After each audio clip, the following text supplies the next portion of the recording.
Oh, what a glorious day this was going to be. Commander Thex Vorthak stepped aboard Nexus Station 7 with the kind of swagger that only comes from knowing you're about to crush someone's hopes, dreams, and, quite possibly, their entire civilization. The metallic clang of his bio-enhanced boots echoed through the docking bay, each step a deliberate reminder to everyone present that the galaxy's most feared diplomatic negotiator had arrived. Behind him, secured in a containment field that hummed with enough energy to power a small moon, prowled his pride and joy. The Voidripper.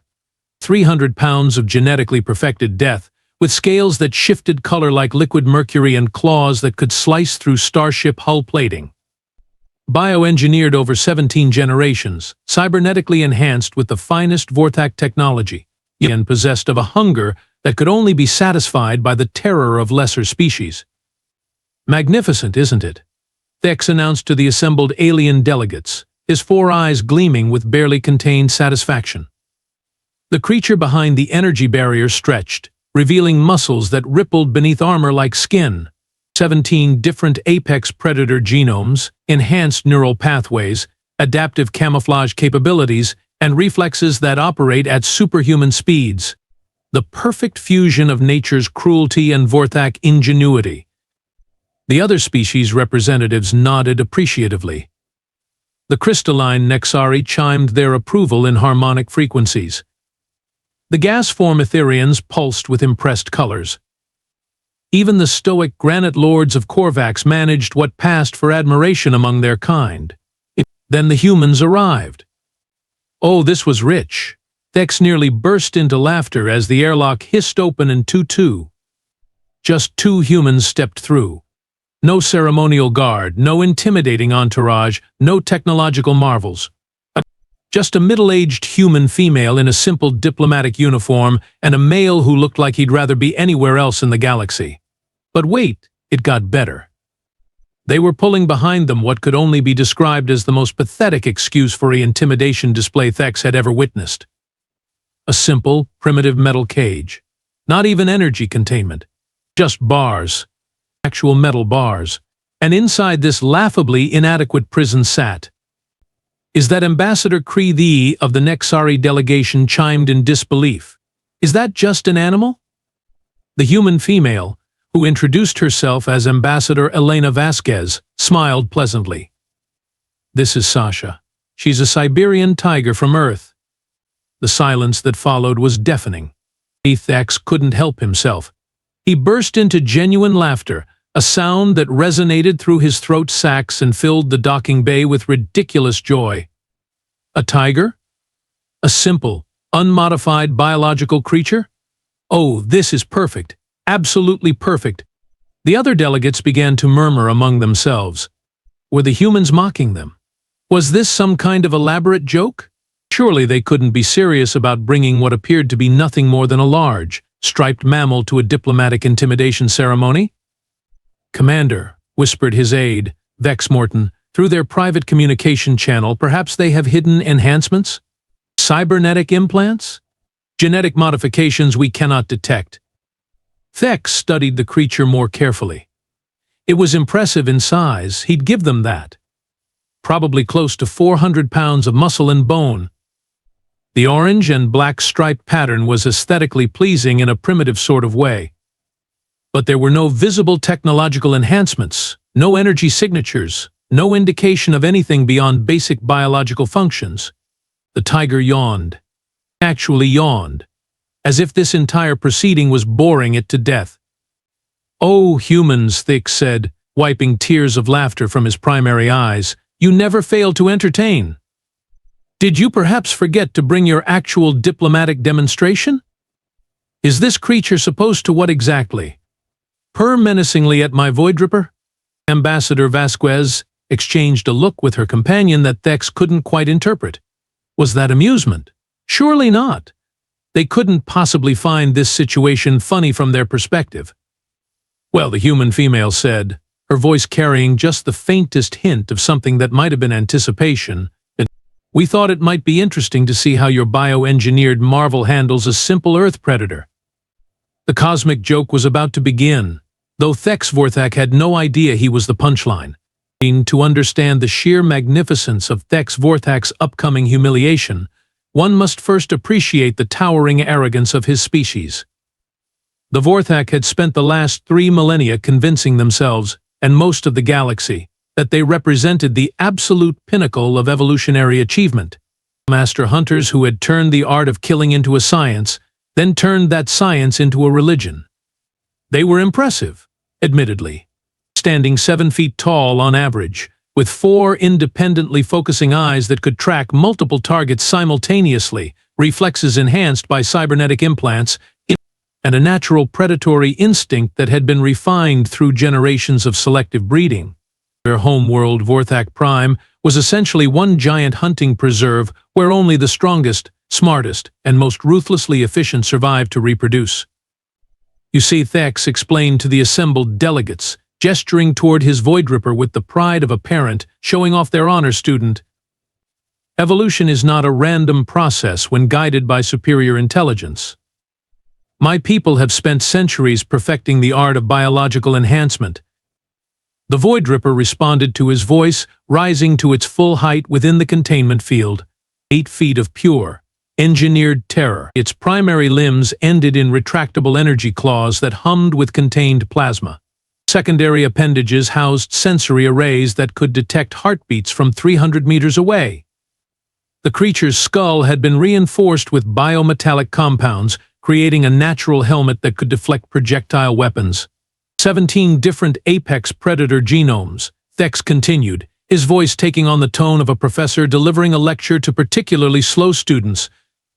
The stealth capabilities of a shadow worm from Kepler 442 billion. The strength of a titan bear from the ice worlds of Proxima. The speed of a lightning stalker from the storm planets of Vega. All enhanced with cybernetic neural interfaces that increase reaction time by 300%.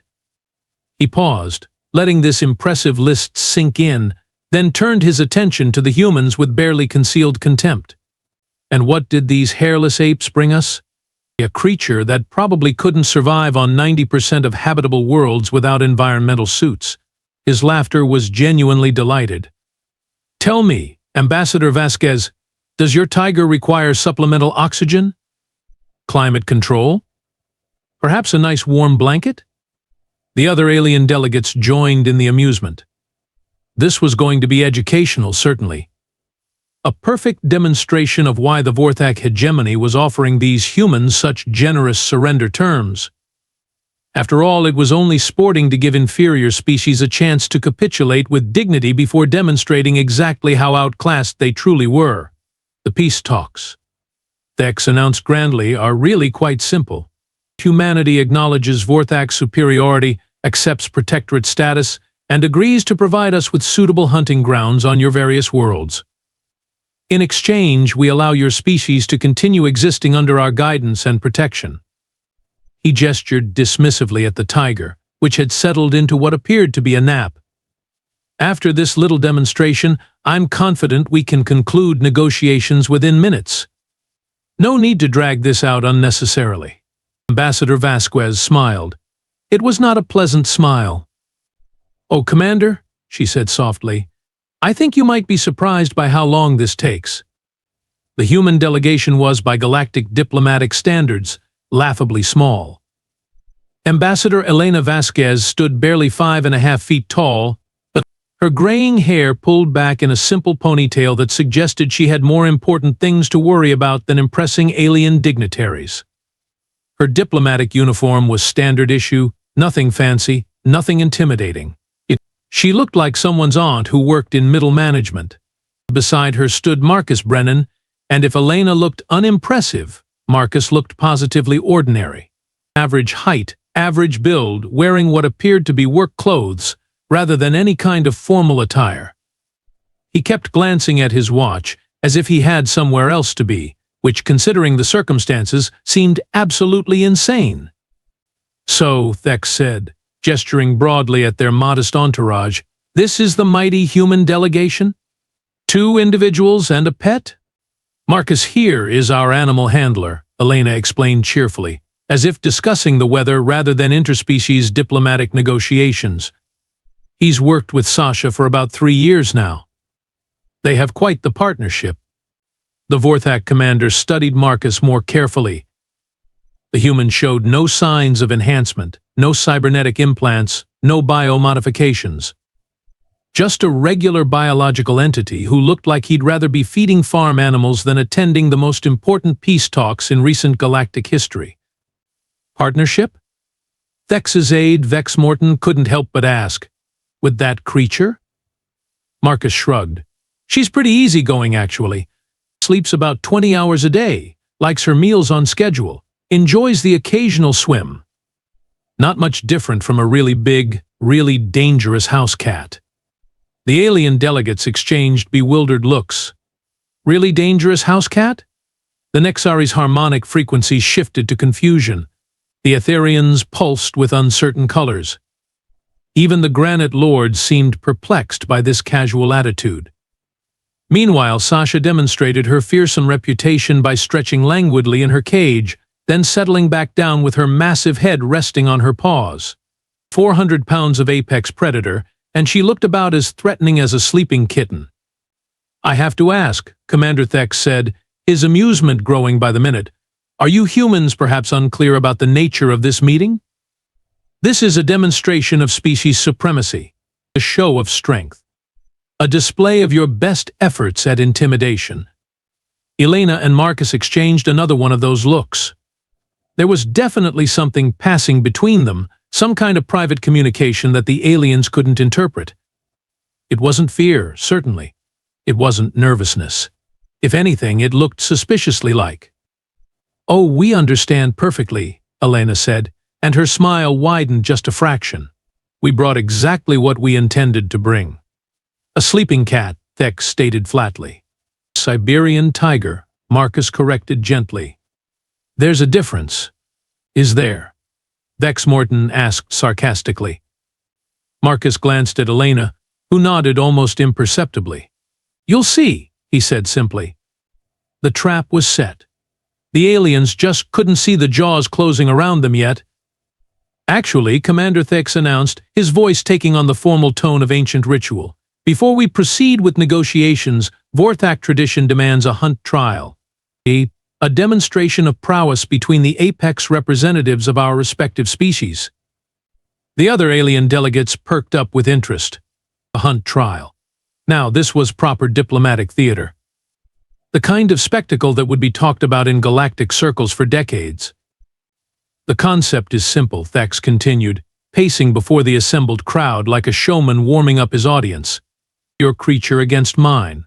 A direct confrontation that will demonstrate, once and for all, the natural order of species superiority. The winner's delegation gains significant advantage in the subsequent negotiations." Elena Vasquez and Marcus Brennan exchanged yet another one of those looks. This time the aliens were certain they caught something. A flash of, was that excitement? Anticipation? Surely not bloodthirst? These were humans, after all, supposedly civilized. "We accept," Elena said immediately. Immediately. No consultation, no hesitation, no request for time to consider. Just instant agreement. Thex blinked all 4 eyes in surprise. "You accept? Just like that? Don't you want to discuss terms? Petitions? Perhaps request some kind of handicap for your obviously disadvantaged creature?" "Nope," Marcus said cheerfully. "Sasha's ready when you are." At the mention of her name, the tiger's ears twitched slightly, but she didn't even bother opening her eyes. Still napping, still looking about as dangerous as a particularly large house pet. Excellent. Thex rubbed his hands together with genuine glee. "We'll use the station's main arena. Full environmental controls, barrier systems for observer safety, and complete sensor coverage for detailed analysis." The arena setup was impressive, Thex had to admit. Nexus Station 7's central amphitheater could accommodate several thousand spectators and featured the most advanced containment and safety systems in known space. Force barriers that could withstand direct hits from starship weapons. Atmospheric processors that could simulate any known planetary environment. Gravity manipulators for adjusting local conditions. On one side of the arena, technicians began installing the Vorthak containment system, a marvel of engineering that would allow the Voidripper full mobility while maintaining perfect security. Energy fields, sensor arrays, automated feeding systems, even holographic environmental simulators to make the creature feel at home. On the other side, Marcus wheeled in Sasha's cage. Just the cage. No modifications, no enhancements, no technological marvels. He parked it in the designated area and checked the simple mechanical latch. That was it. That was their entire setup. "Is that really all you need?" asked Station Administrator Vextal, a four-armed Centaurian who looked genuinely concerned for human welfare. "That's it," Marcus confirmed. "She doesn't like complicated gadgets anyway. Prefers to keep things simple." Word of the upcoming hunt trial spread through the station like wildfire. Within an hour, the arena was packed with representatives from dozens of species, all eager to witness what was being called the diplomatic event of the century.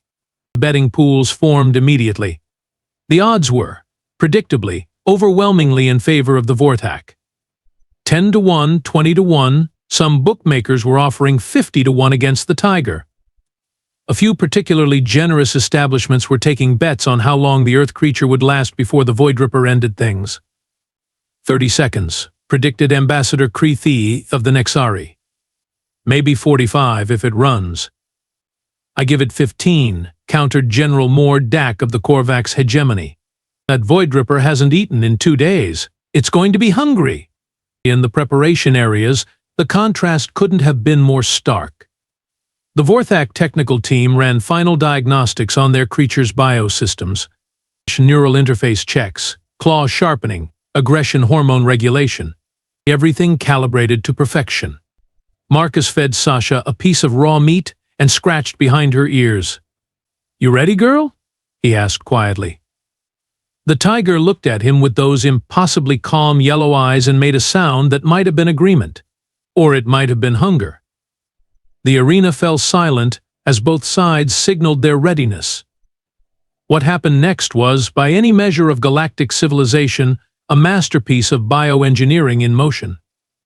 The Vorthak containment field dissolved with a soft hum, and the Voidripper stepped into the arena like death given form.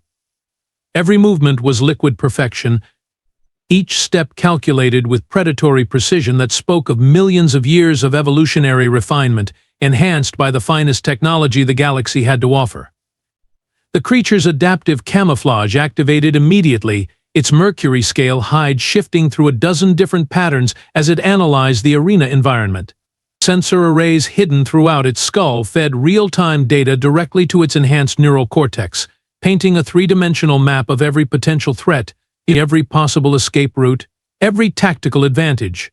"Magnificent," breathed Ambassador Kree. Her harmonic frequencies shifted to pure admiration. "Look at that sensory integration."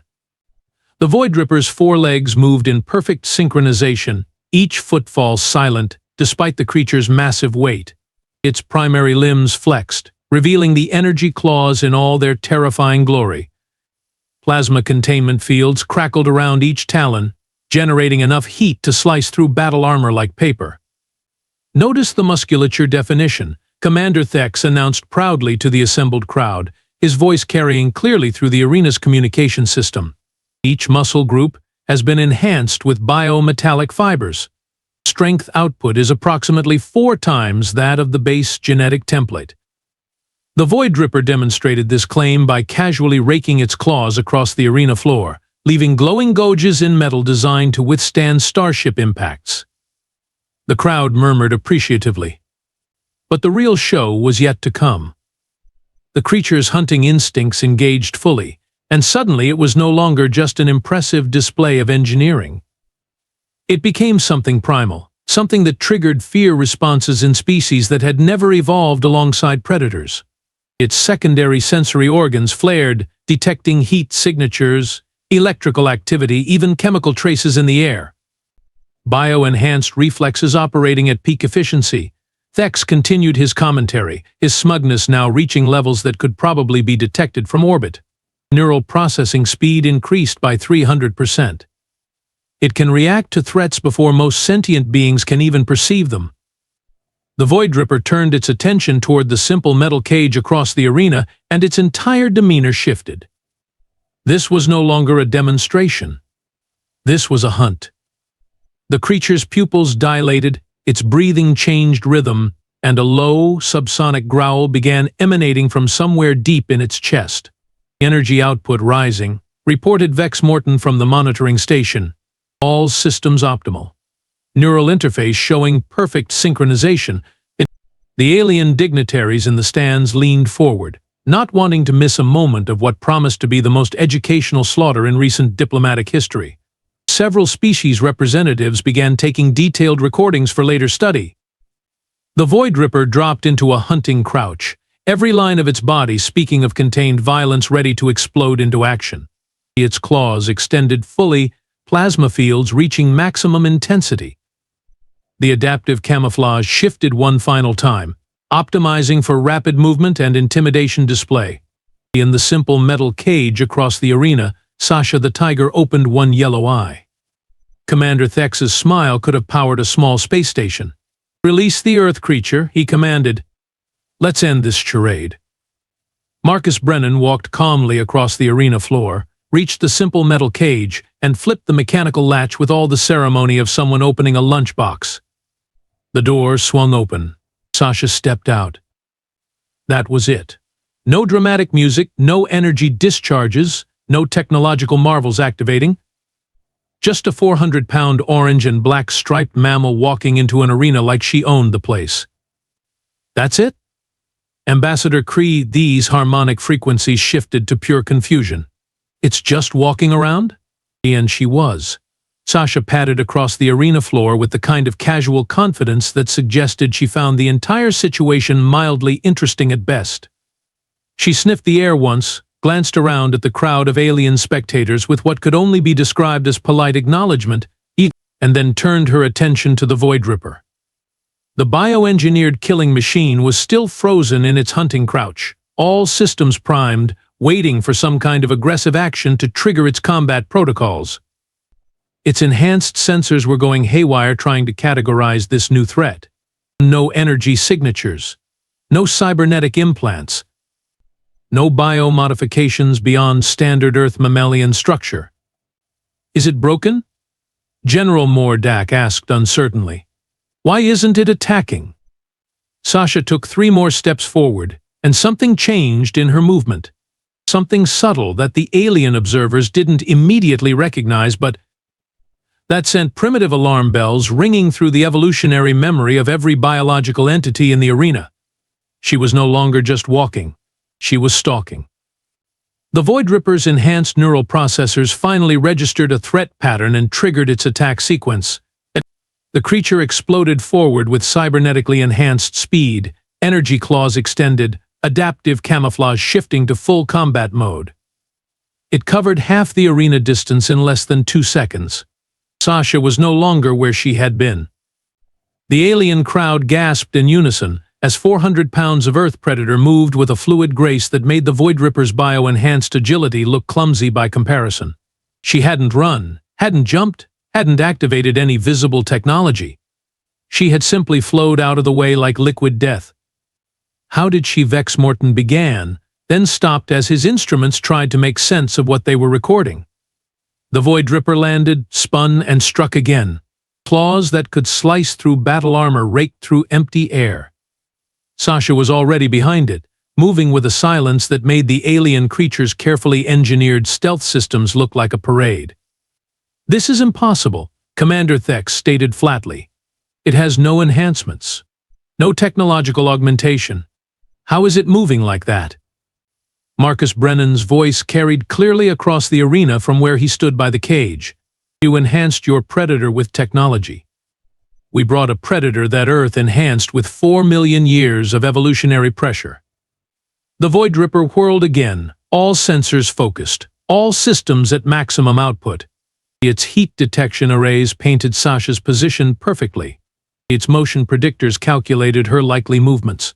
Its enhanced reflexes prepared for every possible attack vector.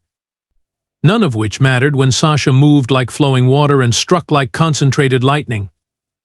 The sound that echoed through the arena was not the high-tech whine of energy weapons or the hum of cybernetic enhancement.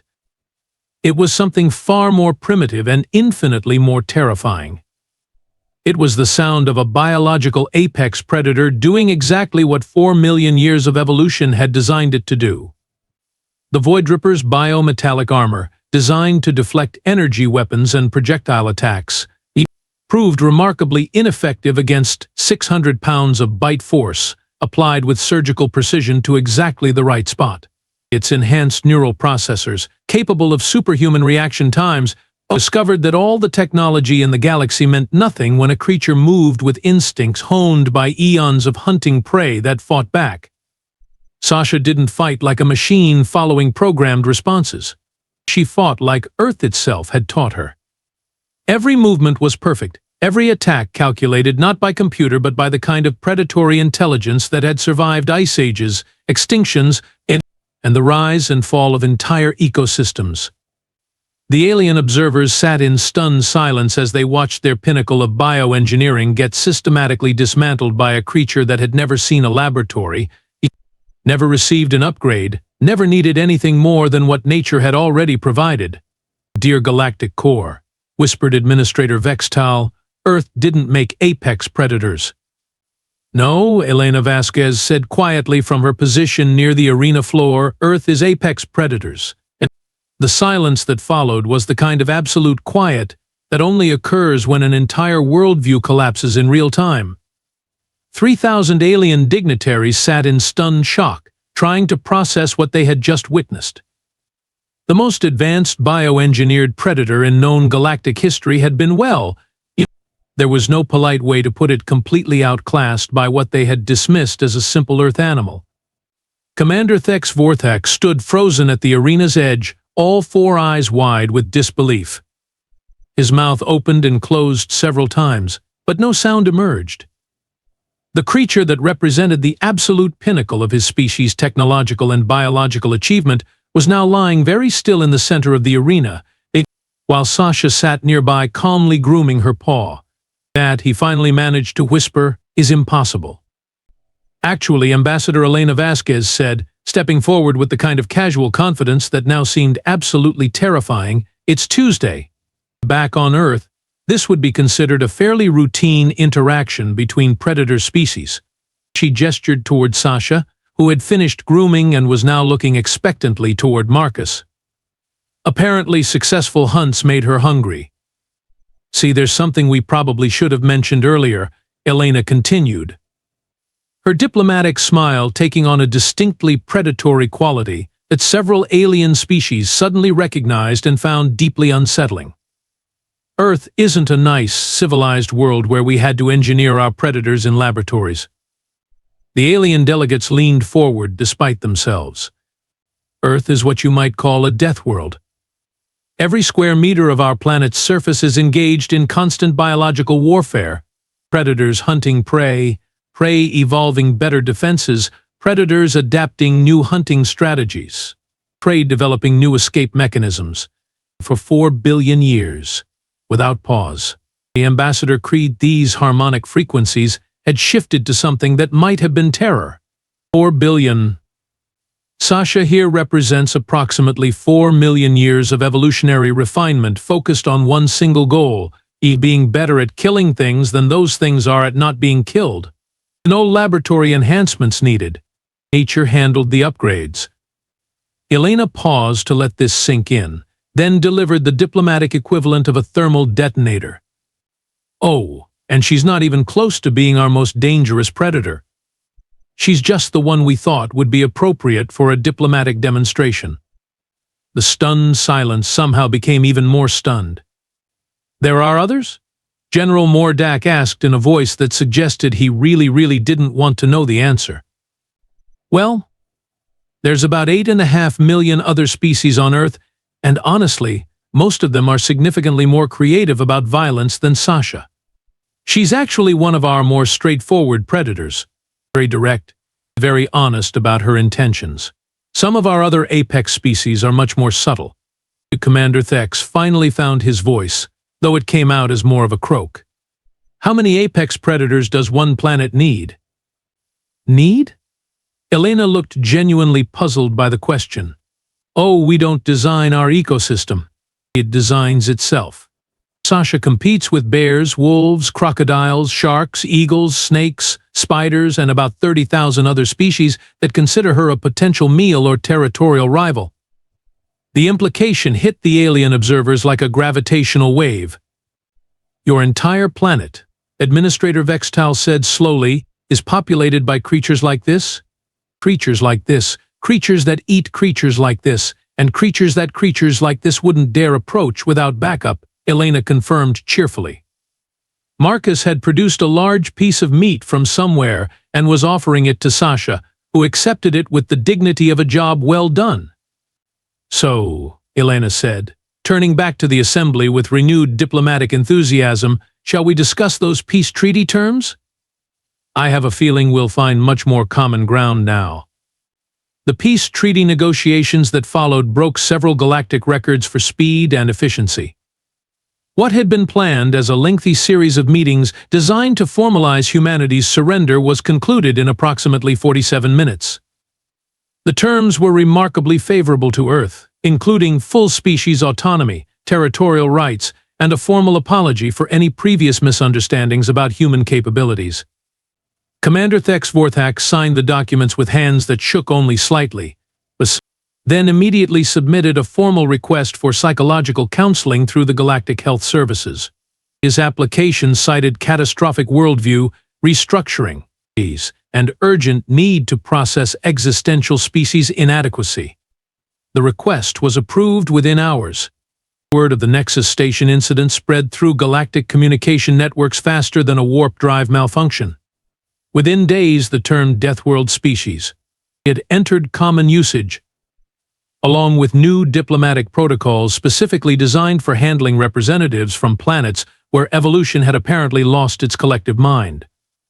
The Galactic Council issued a formal statement recognizing Earth as a Class CI biohazard world and strongly recommending that all future diplomatic contact be conducted via secure subspace communication from a minimum safe distance of 50 light-years. Meanwhile, in the station's VIP dining facility, Sasha was enjoying what Marcus assured everyone was a well-deserved meal of premium Andromedan beef.